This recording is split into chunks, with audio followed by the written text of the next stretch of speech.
पिछले कुछ दिनों में हमारे सामने बहुत से ऐसे मुद्दे आए हैं जिनको देख के मुझे ऐसा लगता है कि देश की आत्मा जो है हमारे पूरे देश की आत्मा लगभग मर चुकी है और बहुत ही चुनिंदा लोग हैं जिनको इन सब चीज़ों से फ़र्क पड़ रहा है या फिर इसके खिलाफ किसी भी तरीके से आवाज़ उठा रहे हैं।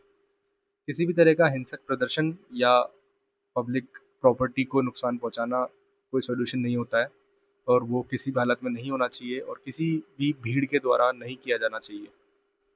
इस तरह के तरीके कोई सॉल्यूशन नहीं देते हैं। लेकिन एक पीसफुल प्रोटेस्ट, अपनी बात रखना, मुद्दे उठाना, ये सिर्फ मीडिया का ही नहीं जनता का भी फ़र्ज़ बनता है, क्योंकि आज जो किसी और के साथ हो रहा है वो कल हमारे साथ भी हो सकता है और ऐसी सिचुएशन में आप किसी से मदद मांगेंगे तो मदद नहीं मिलेगी, क्योंकि पहले आपने वो सहन किया था जब किसी और के साथ वो हो रहा था, आप चुप थे। तो इसी तरह की बातें अब हम देख सकते हैं, चाहे वो वोट चोरी का मुद्दा हो या लद्दाख में हो रहे प्रोटेस्ट हों या उससे पहले मणिपुर में हुई हिंसा हो।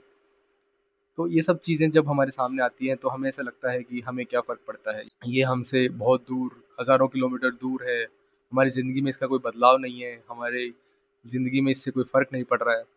फ़र्क सिर्फ़ तब तक नहीं पड़ता है जब तक वो आपके साथ ना हो या आपके आस-पास इस तरह की चीज़ें ना हो, जब आपसे आपके मौलिक अधिकार छीन लिए जाएँ। जिस्ट की एक रिपोर्ट में मैंने देखा कि लद्दाख में उनको रिपोर्टिंग करने से मना कर दिया गया। डेमोक्रेटिक कंट्री जो हमारा देश रहा है अब तक, उसके अंदर आज तक ऐसा नहीं हुआ जब न्यूज़ रिपोर्टर्स को रिपोर्ट करने से मना कर दिया गया हो। वो चाहे दूर से ही सही, अगर सेफ ना हो तो, लेकिन अपनी रिपोर्टिंग करते रहे हैं।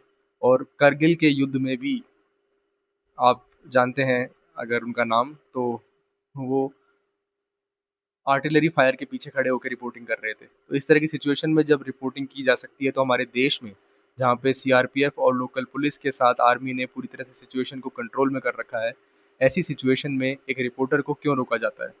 क्यों वो परिवार से नहीं मिल सकता है? क्यों वो फ्यूनरल को अटेंड नहीं कर सकता है? और क्यों वो सवाल नहीं पूछ सकता है सिस्टम से या लोगों से उनका दुख नहीं बाँट सकता है?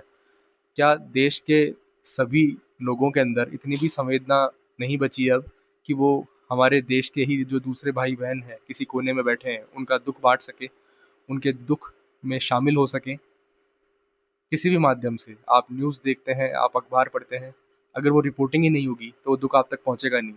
और अगर वो दुःख नहीं पहुँचेगा, तो कल को आपका दुःख भी किसी तक नहीं पहुँचेगा और आपकी आवाज़ को भी इसी तरह दबा दिया जाएगा। ये बहुत ही डार्क टाइम चल रहा है इंडियन डेमोक्रेसी के लिए और सबसे बड़ी बात ये है कि यार, देश के जो लोग हैं वो चुप हैं। मैं ये नहीं कह रहा हूँ कि हमें सड़कों पे आ जाना चाहिए और सरकार के खिलाफ विद्रोह कर देना चाहिए। ये किसी भी तरीके से एक सिविल वॉर को इंस्टिगेट कर सकता है और वो नहीं करना चाहिए। That is completely wrong. लेकिन अपने मुद्दों की बात करना, अपने सवाल उठाना, अपने नेताओं से ये पूछना कि तुम वोट किस चीज़ के लिए वोट माँग रहे हो? क्या मुद्दे हैं तुम्हारे? हमारे मौलिक अधिकारों की रक्षा नहीं हो पा रही है अगर, तो उसके बाद डेवलपमेंट की बात तो हम क्या करेंगे? It is shameful and it is a very dark time. Until next time, जय हिंद।